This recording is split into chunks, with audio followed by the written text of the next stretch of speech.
yang sangat saya rasakan pada hari ini, di mana sukacita itu tidak bisa didapatkan secara otomatis, tetapi tentu harus berusaha. Itu sebabnya Tuhan mengatakan, carilah Tuhan selagi Dia masih bisa ditemui. Jadi hanya orang yang mencari Tuhanlah yang bisa mendapatkan kebahagiaan yang secara nyata, kebahagiaan yang real, kebahagiaan yang sesungguhnya. Itu hanya didapat oleh orang-orang yang mencari Tuhan. Hari ini kita dapat merasakannya, saudaraku yang terkasih, lewat segala anugerah dan kasih Tuhan di dalam kehidupan kita. Sebagaimana yang telah saya sampaikan pada minggu-minggu yang lampau, bahwa hari ini atau pada minggu yang lampau, hari Senin kami menjalani meja hijau, dan Selasa dan Rabu sesuai dengan jadwal menjalani, yaitu wisuda. Wisuda yang kali ini yang saya alami, ya jujur memang baru pertama kali saya wisuda. Walaupun saya sudah mendapatkan gelar magister teologi, namun baru satu kali ikut wisuda. Karena pada wisuda S1 dulu, saya mengalami cedera dan tidak bisa mengikutinya. Tetapi hari ini memang, kali ini memang luar biasa. Tuhan memberkati, tolong diperbaiki dulu mikrofonnya, agak mendengung saya dengar. Tuhan mendengarkan sehingga bisa dapat melaksanakan dan menerima berkat Tuhan melalui wisuda yang kemarin. Dengar di bagi musyawarah, ya? Agak mendengung saya dengar.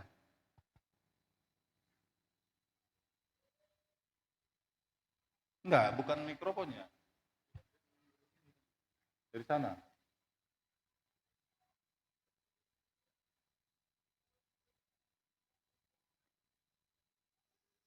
Cek satu,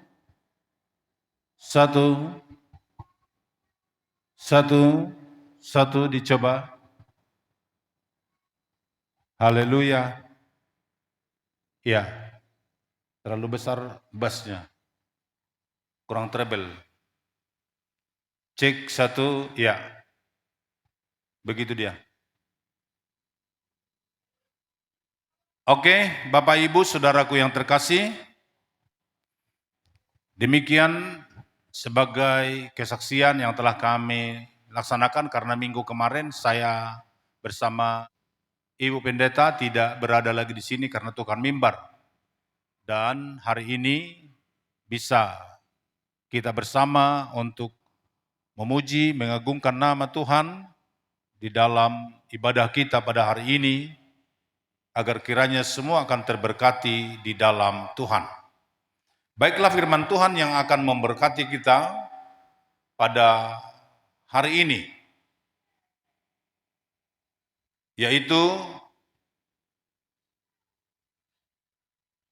yang terambil dari kitab Mazmur 139 ayat 6 sampai dengan ayat yang ke-14.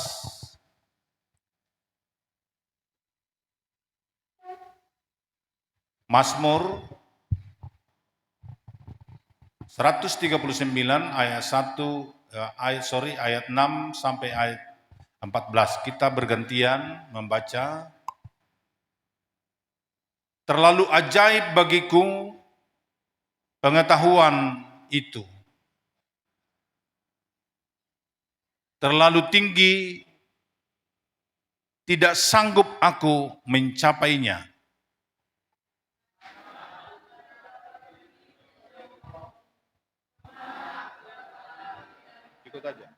Ikut aja pakai mikrofon. Jika aku mendaki ke langit, Engkau di sana. Jika aku menaruh tempat tidurku di dunia orang mati, di situ pun Engkau. Jika aku terbang dengan sayap fajar dan membuat kediaman di ujung laut, juga di sana tanganmu akan menuntun aku, dan tangan kananmu memegang aku. jika aku berkata, biarlah kegelapan saja melingkupi aku, dan terang sekelilingku menjadi malam, maka kegelapan pun tidak menggelapkan bagimu, dan malam menjadi terang seperti siang, kegelapan seperti terang. sebab Engkaulah yang membentuk buah pinggangku, menenun aku dalam kandungan ibuku. Aku bersyukur kepadamu oleh karena keajaibanku dahsyat dan ajaib. Ajaib apa yang kau buat, dan jiwaku benar-benar menyadari. Puji Tuhan.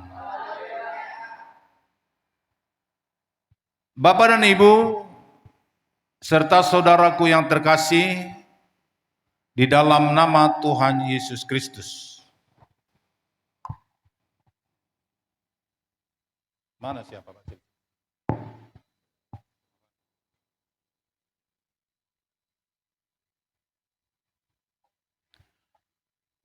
Firman yang memberkati kita di sini, terlalu ajaib bagiku pengetahuan itu, terlalu tinggi, tidak sanggup aku mencapainya. Saudaraku yang dikasihi Tuhan, hikmat dan pengetahuan itu bagi orang yang bijak akan menggapainya memang begitu berharga, sampai dikatakan di sini terlalu ajaib. Bahkan hikmat, ilmu, pengetahuan itu merasa dia itu ada sebuah keajaiban. Karena dari pengetahuan kita akan melihat suatu keajaiban-keajaiban Tuhan. Kita akan melihat sebuah keajaiban Tuhan ketika kita sudah mempunyai sebuah pengetahuan. Tanpa pengetahuan kita tidak akan tahu apa itu keajaiban Tuhan. Tidak tahu kita itu. Tidak kita rasakan dan tidak kita ketahui apa itu suatu keajaiban Tuhan. Hanya kita merasa itu hanya biasa saja. Bahkan orang bodoh menganggap sampah itu pengetahuan. Orang bodoh akan merasa sampah itu keajaiban. Tidak ada gerangan yang terjadi dalam hidupnya. Gak ada suatu perubahan di dalam hidupnya. Lewat kebenaran firman adalah suatu keajaiban. Firman itu akan menjadi suatu yang ajaib.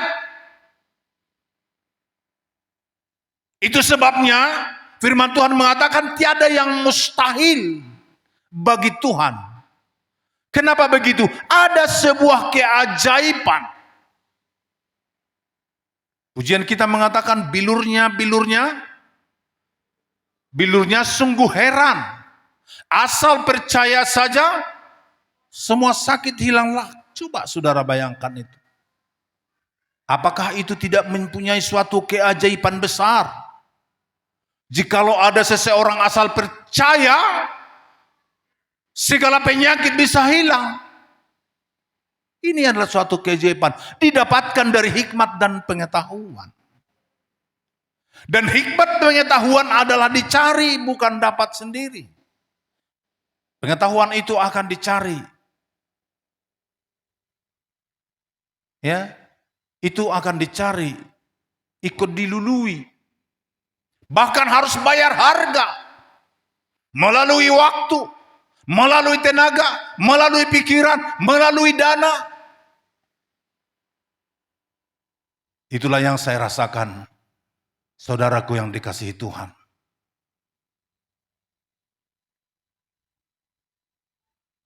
Saya selalu berkhotbah di tempat ini atau di tempat manapun.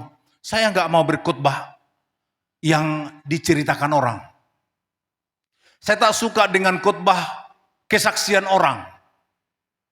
Kalau kesaksian itu, kalaupun itu saya saksikan, itu hanya sebagai dorongan. Tetapi saya suka berkhotbah seperti apa yang saya rasakan hubungan saya dengan Tuhan. Suatu pengalaman saya, suatu pengetahuan saya, suatu mukjizat yang saya alami di dalam hidup saya. Dan memang itu jauh lebih baik pengalaman pribadi yang akan menjadi kesaksian. Bukan kesaksian orang. Kalau kesaksian orang itu hanya contek, menyontek. Tetapi kalau sudah pengalaman pribadi, adalah menjadi kesaksian yang hidup di dalam pengalaman pribadi kita. Bapak dan Ibu saudaraku yang terkasih, di dalam nama Tuhan Yesus, keajaiban di dalam ilmu pengetahuan yang telah Tuhan nyatakan.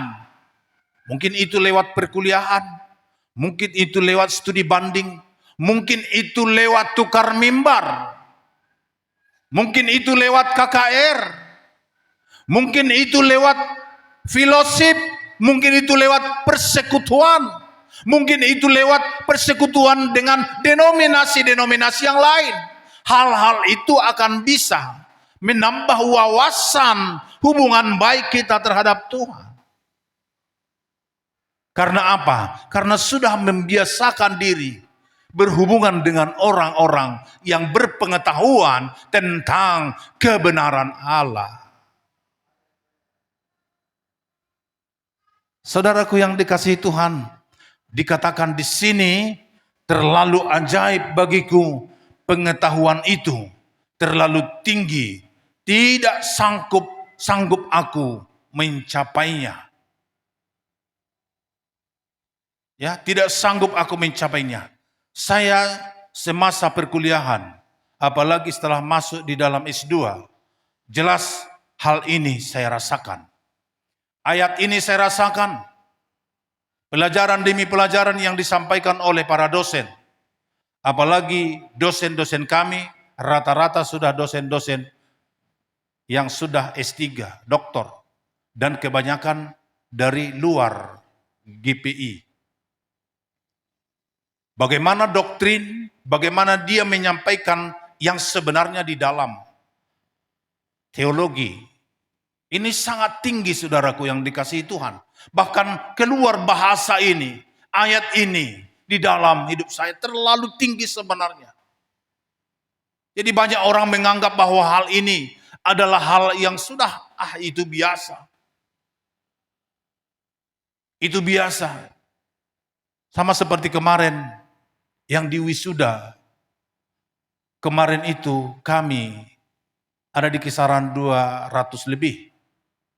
Tapi dibacakan dari satu persatu.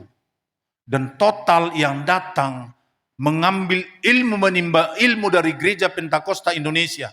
Dari HKBP saja sudah merindukan ilmu dari Pentakosta. Terbukti yang di wisuda kemarin ada 14 orang dari HKBP. 6 orang dari GKPI. 13 orang dari GPDI. 5 orang dari GBKP, dari GKPS, dari semua denominasi yang ada rata-rata di Sumatera Utara, bahkan yang ada di Jakarta, ikut menimba ilmu di Gereja Pentakosta Indonesia. Justru orang gereja Pentakosta Indonesia itu menganggap kecil. Biasalah. Marlea do panurirang di tano hatubuanna. Yesus pun tidak ada harganya di Nazaret. GPI juga tidak ada harganya. Orang jemaat GPI menganggap tamatan dari STTR. Saya bukan tamatan STTR lagi. Masuk saya mengambil S2 di STTR, tetapi tamat di Institut Agama Kristen Renatus. Mulai dari sekolah tinggi, masuk dari sekolah tinggi, tapi di wisudanya sudah di institut, naik kelas. Sekolah kita itu di Gereja Pentakosta Indonesia sudah naik kelas. Dan sudah banyak mengeluarkan doktor S3. Dan boleh dikatakan kalau bagian doktornya 3/4 ataupun 60-70% itu dari gereja denominasi lain. Selain daripada biayanya besar mungkin, tapi memang mereka mencari ilmu itu. Itu makanya keluar kata-kata firman Tuhan ini. Terlalu ajaib, terlalu tinggi. Itu adalah bagi orang-orang yang mencari Tuhan. Tetapi kalau orang yang lain, apalah itu teologi ya. Sebenarnya justru teologi yang sangat luar biasa karena membuka rahasia firman Tuhan. Karena yang diceritakan gak lain selain daripada ini. Hanya ini saja yang diceritakan.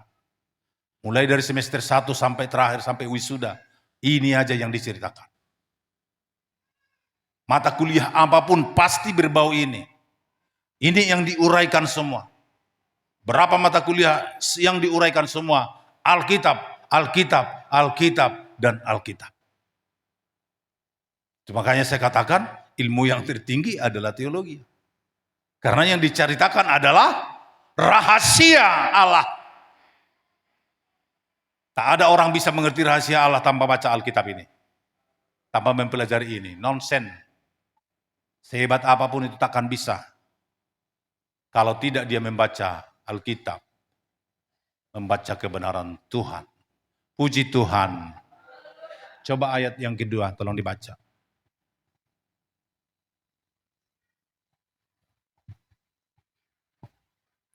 Kemana aku dapat pergi menjauhi roh-Mu? Kemana aku dapat lari dari hadapan-Mu? Dia mencoba, saudaraku. Manusia mencoba lari daripada Tuhan. Manusia mencoba menjauh daripada Tuhan. Tetapi di sana dia jumpai dan dia dapati lagi. Menjauh dari roh Allah. Manusia mencoba menjauh dari roh Allah. Raja-raja Israel juga menjauh dari Allah. Seperti Raja Israel yang menjauh dari Allah mulai dari Absalom sampai kepada Yerobeam. Ini anak-anak daripada Salomo yang sudah menjauh dari Allah, tetapi Allah tetap berbicara kepada mereka sekalipun bicara Allah itu adalah sebuah hukuman. Tadi pagi dalam Biston Pagi kita firman Tuhan yang mengatakan Raja Israel benci kepada abdi Allah yang bernama Mika. Karena selalu abdi Allah ini mengatakan yang benar. Sehingga Raja Israel itu benci dan tidak suka. Ada 400 sebenarnya abdi Allah bagi orang Israel. Tetapi kurang dipercaya. Ditanya apakah masih ada abdi Allah yang lain? Ada satu lagi. Tetapi dia selalu menyampaikan kesengsaraan bagiku. Kata Raja Israel, panggillah dia. Lalu dia dipanggil. Dan dinyatakan bagaimana rencana Tuhan terhadap dirinya, saudaraku. Tuhan telah berfirman kepadanya bahwa ketika engkau menghadapi peperangan itu engkau akan mati. Tetapi dia justru mengambil sebuah statement bahwasanya aku akan memenjarakan engkau dan akan mati engkau kalau engkau mengatakan itu. Aku akan pulang dengan selamat dari peperangan. Lalu dia pun berangkat dalam peperangan. Dia mencoba membuat suatu skenario dan diberikannya kepada siapa? Yonatan. Yonatan pun menggunakannya. Dan raja itu pun menggunakan pakaian jubah, pakaian untuk perang.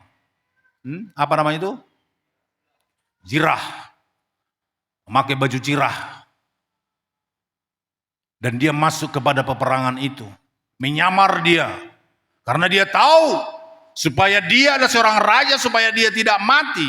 Lalu dia memberikan pakaian itu kepada Yonatan. Yosafat. Ya. Ini bagus ini. Inilah orang membaca-baca firman. Saya silap di sini bisa dibenarkan. Kepada Yosafat.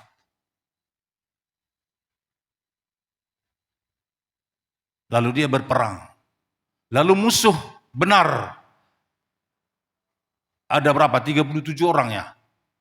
30 orang datang menyerang untuk menyerang raja. Tujuannya hanya untuk menyerang raja. Dan diserangnya. Ternyata yang memakai baju kerajaan itu adalah bukan raja Israel, tetapi raja Yahudi. Lalu mereka berbalik dan tentara itu pun menembakkan panahnya sembarangan. Ketika ditembakkan sembarangan, ternyata pas masuk di celah-celah baju jirah. Di celah-celah baju jirah siapa? Baju jirah raja Israel dan menusuk ke dalam jantungnya. Dan dia pun mati. Tadi dia sudah mengatakan kepada abdi Allah dia tidak akan mati. Dan sekarang dia rasakan. Karena firman Allah tidak bisa diperbantahkan. Keputusan Allah tidak bisa dirubah.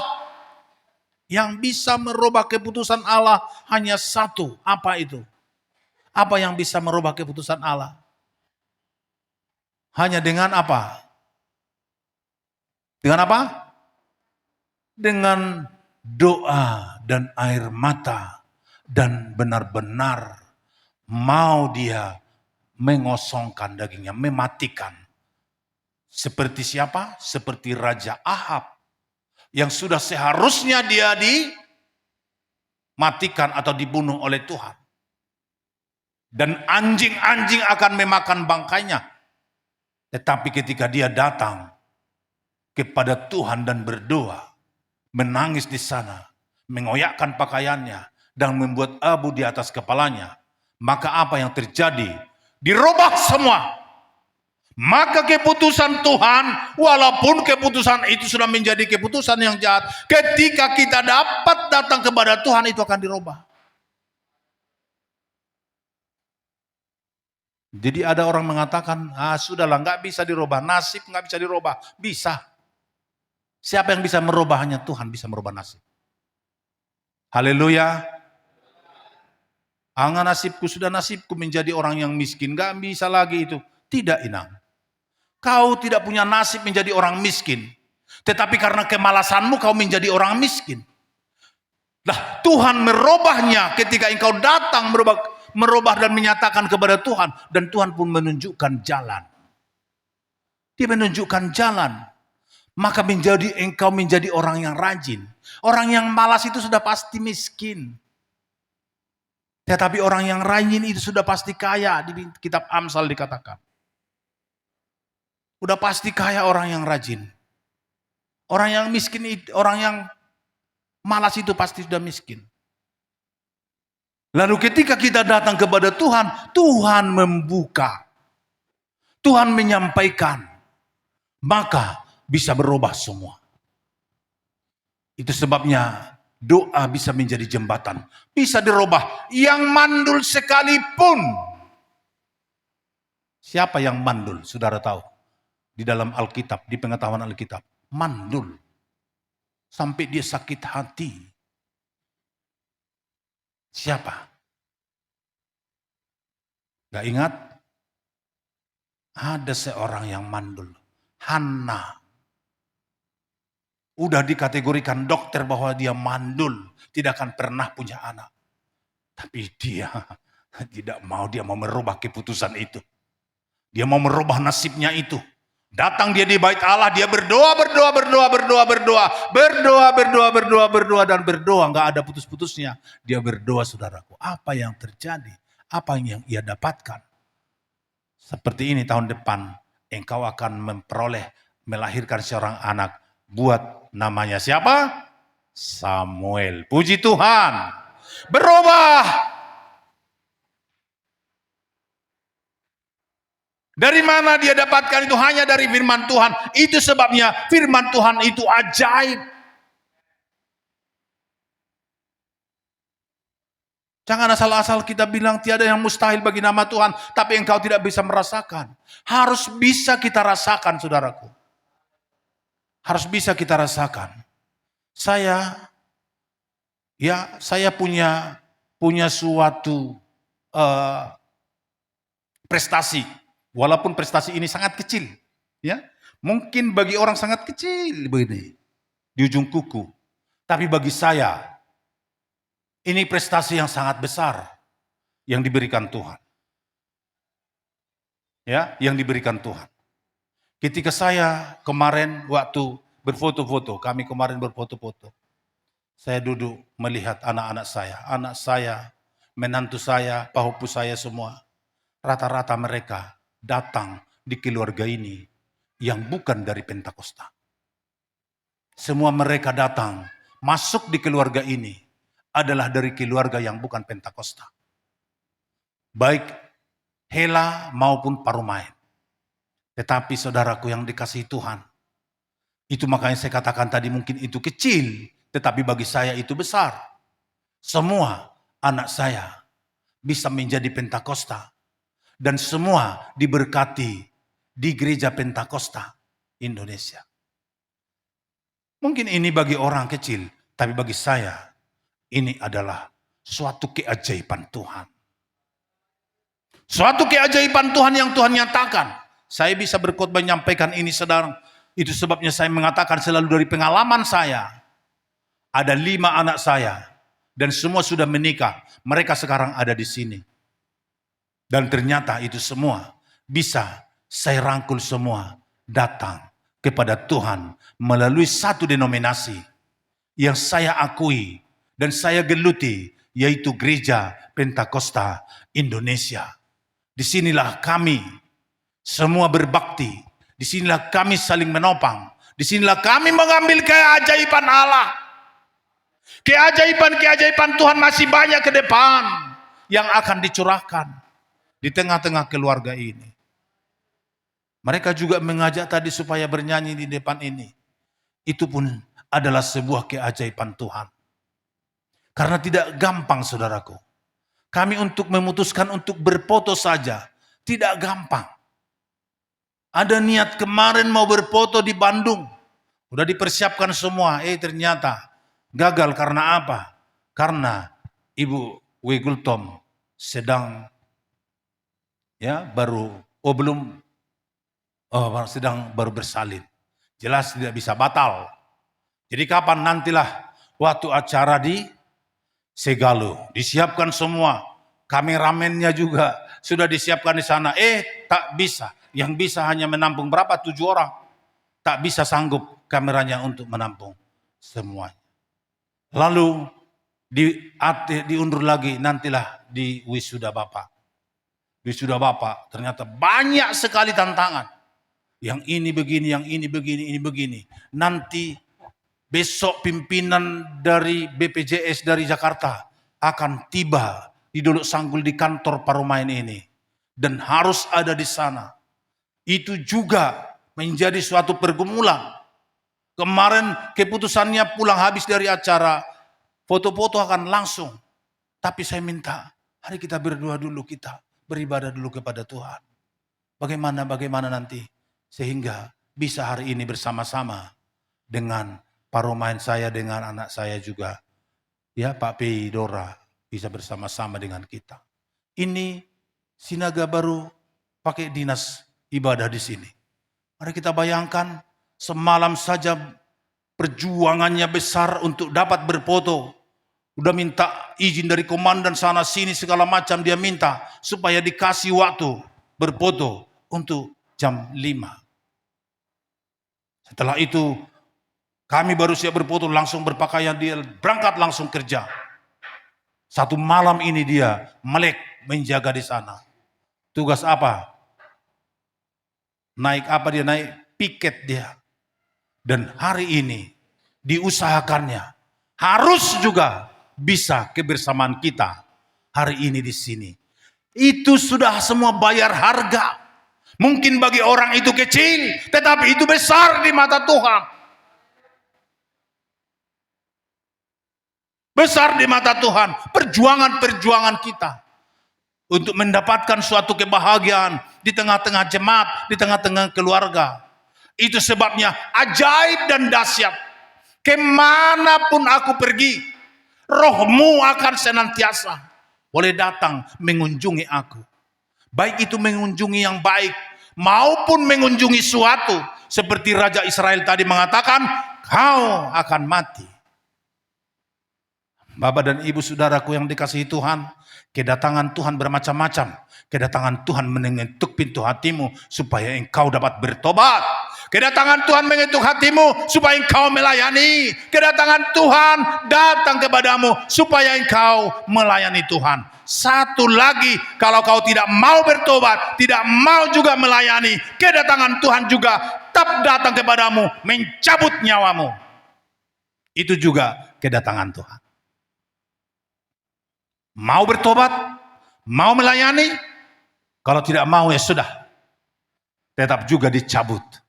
Itu juga kedatangan Tuhan. Karena kedatangan Tuhan di sini dikatakan Roh-Mu tetap datang. Next pada ayat yang berikut.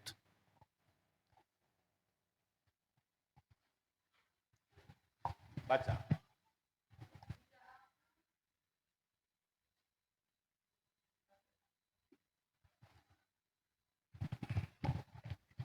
Baterai. Oke. Jika aku mendaki ke langit, engkau di sana. Jika aku menaruh tempat tidurku di dunia orang mati, di situ pun engkau. Saudaraku yang dikasihi Tuhan, kemana lagi engkau lari? Sampai di dunia orang mati juga Yesus ada. Tuhan kita ada di dunia orang mati. Engkau melihat nanti di kuburan juga, engkau melihat Dia.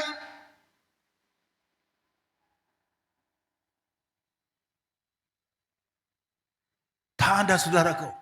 Tak ada yang bisa menjadi persembunyian kita jauh daripada Tuhan. Karena Roh Kudus itu omnipresent. Kita di sini beribadah, Roh Allah ada di sini. Di Amerika orang beribadah juga ada di sana. Roh Allah ada di sana. Di mana-mana di seluruh dunia. Padahal Tuhan itu Esa. Ini pengetahuannya juga perlu ini. Jadi bukan pribadi seperti apa yang engkau pikirkan.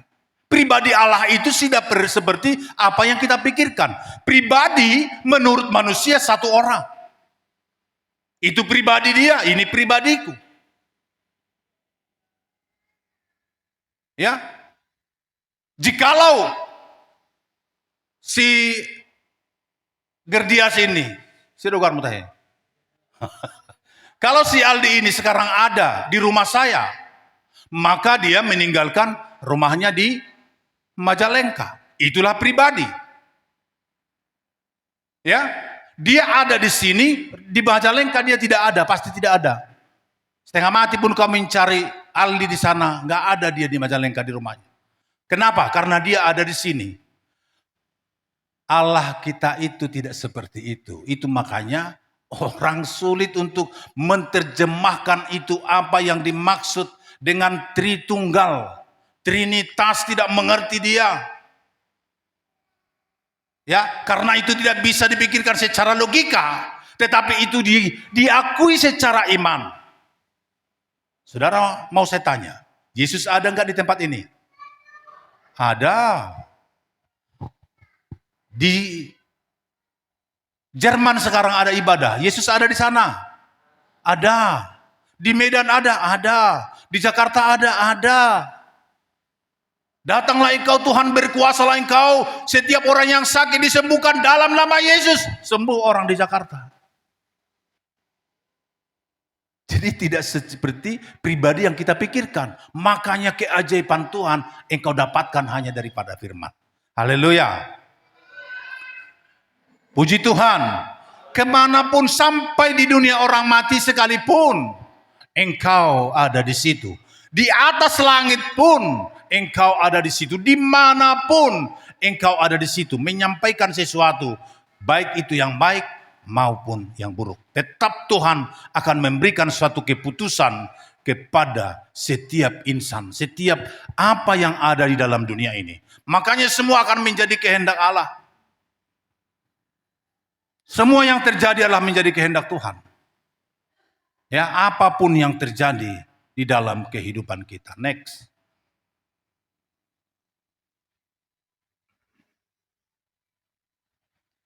Jika aku terbang dengan sayap fajar dan membuat kediaman di ujung laut, Terus, juga di sana tanganmu akan menuntun aku dan tangan kananmu akan memegang aku.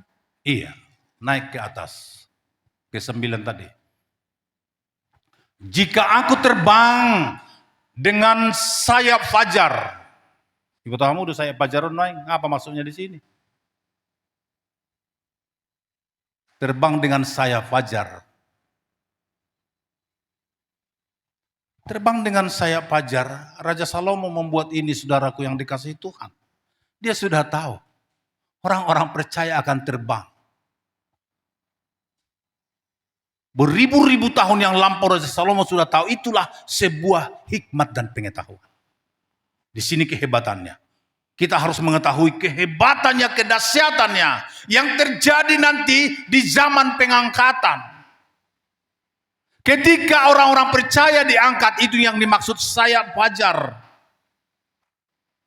Orang-orang percaya akan diangkat di awan-awan permai. Di situ ada Yesus.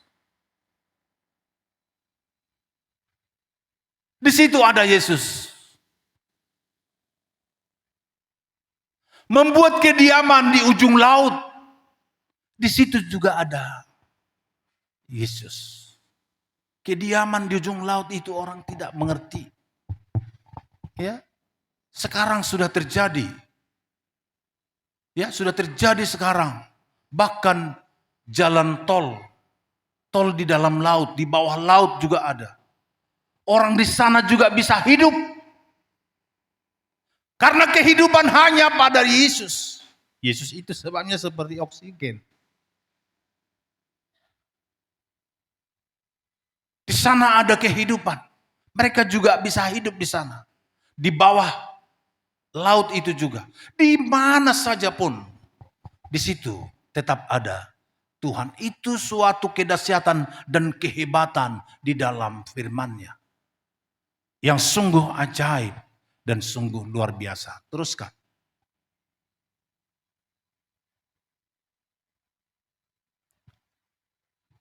Juga di sana tanganmu akan menuntun aku dan tangan kananmu memegang aku. Tangan kananmu memegang aku adalah suatu keselamatan itu. Ya, tangan Tuhan memegang kita ada suatu keselamatan. Dimanapun, gak ada yang perlu kita takutkan. Tangan Tuhan adalah suatu keselamatan yang diberikan kepada kita. Teruskan.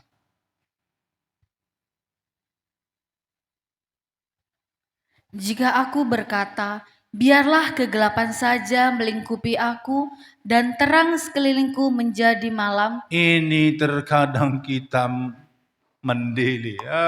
Susah kali dalam dunia ini. Mati petawa unian. Kalau persoalan demi persoalan yang bertubi-tubi dalam kehidupan manusia, Sering dia memohon ini, biarlah kegelapan saja melingkupi aku. Ini kematian yang dimaksud. Biarlah kegelapan saja melingkupi aku. Tetapi perhatikan saudaraku, ketika engkau juga pernah berpikir seperti itu, mungkin pernah terlontar dari mulutmu mengatakan, biar saja saya mati. Kayaknya saya lebih baik mati, persoalan ini sudah terlalu berat, gak ada lagi artinya aku hidup. Terlalu berat persoalan ini, yang tidak lagi aku bisa hidup. Kenapa? Karena yang kukasihi sudah meninggalkan aku. Terlalu berat ini persoalan ini. Lebih baiklah aku mati. Ada orang, saya dengar dan saya lihat sendiri, karena suaminya meninggal. Lalu dia berkabung. Dan memang itu hal-hal yang wajar. Suaminya meninggal, dia berkabung, itu wajar. Jarang orang suaminya meninggal, dia bersenang. Ada yang kira-kira songoni? Tidak ada ya. Pasti saya kira 99,9% pasti dia berkabung. Nah, di sini saudaraku yang dikasihi Tuhan, ada yang berkabungannya sampai melampaui batas, sampai dia memberikan nyawanya. Dia mengatakan, ambillah nyawaku Tuhan. Aku tidak bisa mampu menerima ini. Kematian suamiku ini. Las roh Tuhan diambil homuse. Las mati mahalakina dua. Ya, satu hari itu mereka dikubur bersama.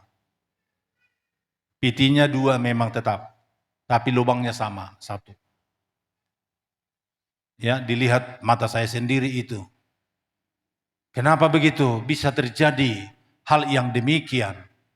Itu karena ayat ini mengatakan, jika aku berkata, biarlah kegelapan saja melingkupi aku, dan terang sekelilingku menjadi malam. Ini adalah suatu pendilian.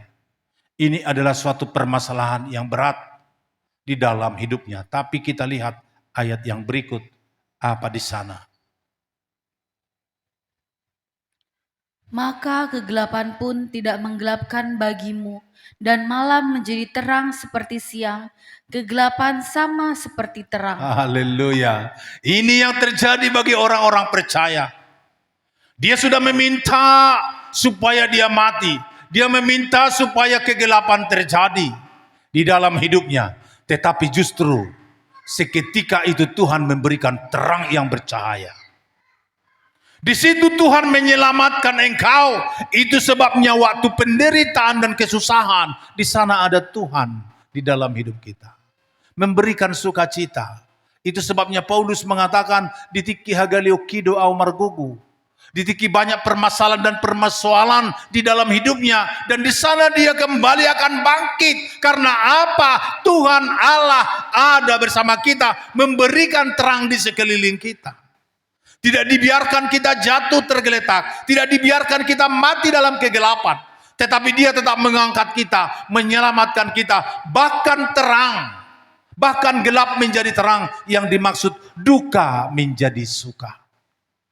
Duka cita yang terjadi dalam hidupnya, dia tidak terlalu lama untuk menjalani dukanya, tetapi dia akan mendapatkan suatu terang karena kegelapan itu sudah digantikan oleh Tuhan. Karena apa? Tuhan ada bersama dengan orang-orang yang mencari Dia. Ketika kita mencari Dia, Tuhan pasti datang untuk menolong kita. Maka jangan pernah takut untuk sebuah jalan keluar di dalam kehidupan kita. Setiap permasalahan yang berat, setiap permasalahan yang terjadi dalam hidup kita, lihat pasti Tuhan akan memberikan jalan keluar. Tuhan pasti memberikan jalan keluar di dalam kehidupanmu, di dalam kehidupan kita, untuk setiap hari-hari hidup kita. Next. Sebab engkaulah yang membentuk buah pinggangku, menenun aku dalam kandungan ibuku. Oh, ini dia. Kita terima bagaimana saudaraku yang dikasihi Tuhan. Inilah dia suatu pengetahuan yang ajaib itu. Ya, pengetahuan yang ajaib. Orang yang berpengetahuan, orang yang berhikmatlah yang berani mengatakan demikian. Sebab engkaulah yang membentuk buah pinggangku, menenun aku dalam kandungan ibuku. Itu sebabnya betapa berharganya aku di mata Tuhan. Menjadikan aku, menenun aku di dalam kandungan ibuku. Menenun. Menjadikan, melakukan sesuatu. Bahkan buah pinggangku engkau yang membuat, yang tidak diketahui oleh orang. Dunia tidak dapat mengetahuinya. Seperti apa? Ini kehebatan, kedahsyatan. Raja Salomo bisa mengetahui seperti ini. Inilah orang yang mencari pengetahuan. Bahkan dia mengatakan, jangan berikan kepadaku kekayaan, tetapi berikanlah kepadaku apa? Hikmat. Karena dalam hikmat itu akan banyak pengetahuan. Di dalam kandungan ibu, dia sudah tahu, saudaraku. Jadi Raja Salomo itu sudah punya USG. Ya, USG. Ada USG di dalam pengetahuannya. Dia melihat seperti apa terjadinya manusia.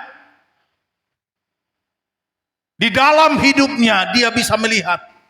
Bayangkan 4.000 tahun yang lampau. Dia sudah mengetahui ini. Hikmat yang hebat, yang luar biasa. Ya, yang sangat luar biasa. Dalam kandungan ibuku engkau menenun aku. Next. Lebih dahsyat lagi ayat berikut. Lebih seru lagi. Aku bersyukur kepadamu oleh karena kejadianku dahsyat dan ajaib. Apa yang kau buat dan jiwaku benar-benar menyadarinya. Puji Tuhan. Kalau kita baca pada ayat berikut, saudaraku yang dikasihi Tuhan, nanti dikatakan di sini dunia merekam. Ya, ada. Dia lihat di sini, kita baca sampai ke bawah itu. Itu makanya sekarang ada rekaman-rekaman.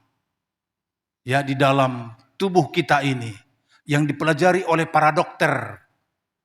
Ya, yang dipelajari oleh para dokter. Coba dibuka dulu ke bawah. Ada di sana. Saya tidak salah tadi, ada dunia rekamannya. Teruskan, tulang-tulang.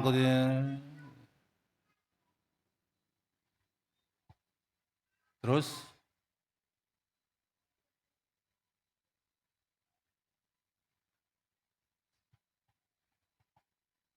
Teruskan, habis.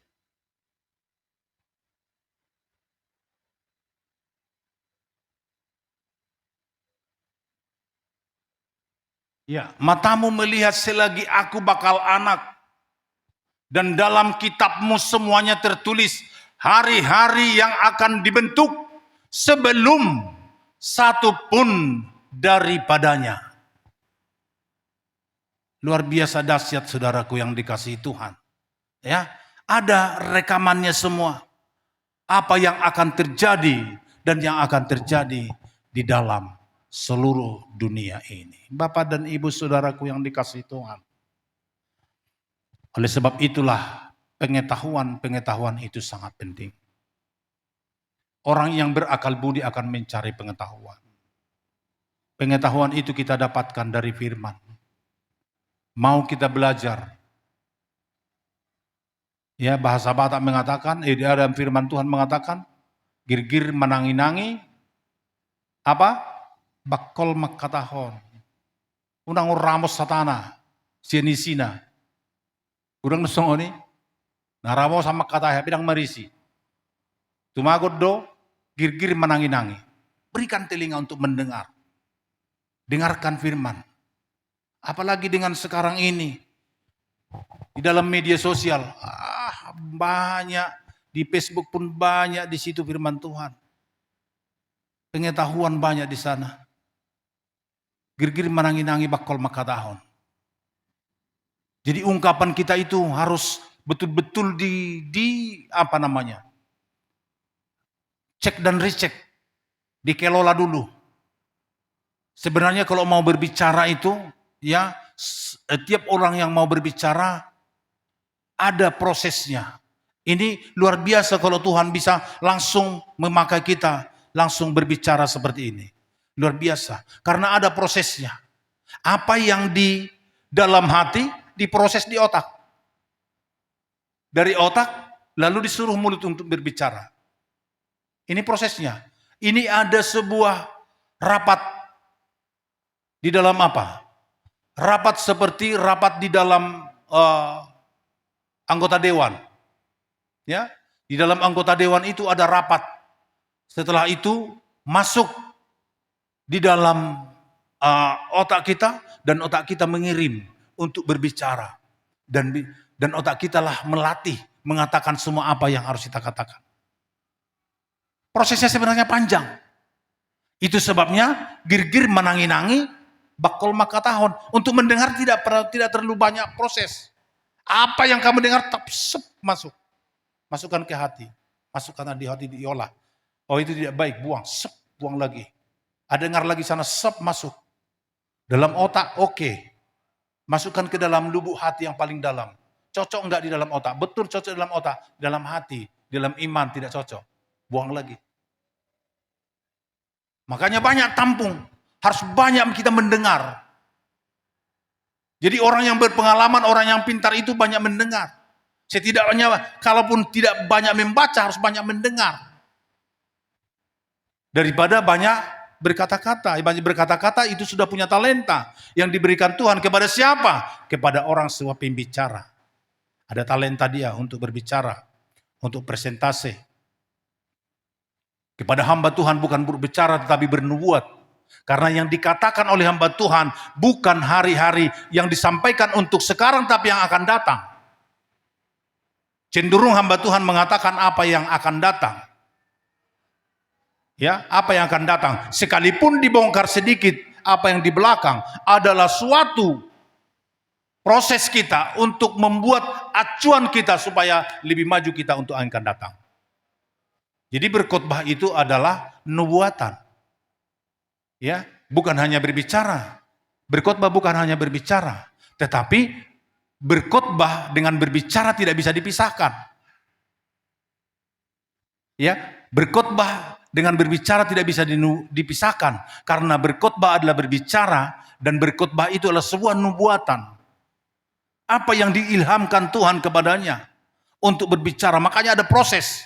Makanya setiap orang yang berkhotbah, sekalipun mata saya melihat saudara, tapi mata rohani saya melihat Tuhan. Karena apa yang dikatakan dari sana itu yang akan saya sampaikan. Apa yang disuruh oleh Tuhan itu akan disampaikan. Itulah ilmu berkhotbah saudaraku. Makanya harus didengarkan suara Tuhan. Di dalam kehidupan kita. Itulah sebuah hikmat dan pengetahuan yang begitu dahsyat dan hebat di dalam kehidupan umat manusia. Puji Tuhan. Oleh sebab itu Bapak dan Ibu saudaraku yang terkasih dalam nama Tuhan Yesus Kristus.